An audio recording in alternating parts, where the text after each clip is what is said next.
اپنے باپ کی 1000 سالہ محنت کے برعکس کافر ہو گیا۔ لوط علیہ السلام کی بیوی پیچھے رہنے والوں میں ہو گئی۔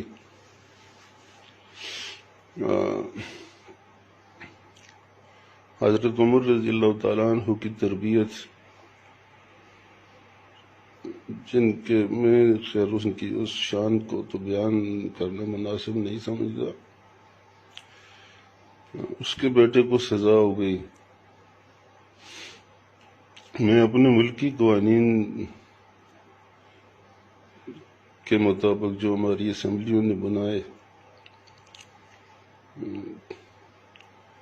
اس کا پابند ہوں، جو اللہ کا قانون ہے اس کا پابند ہوں۔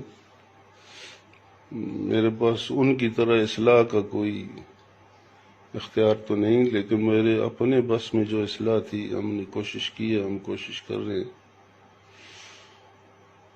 انہوں نے تو اپنے بیٹے کو مبارکباد دے دی شہادت پر، لیکن میرے پاس تو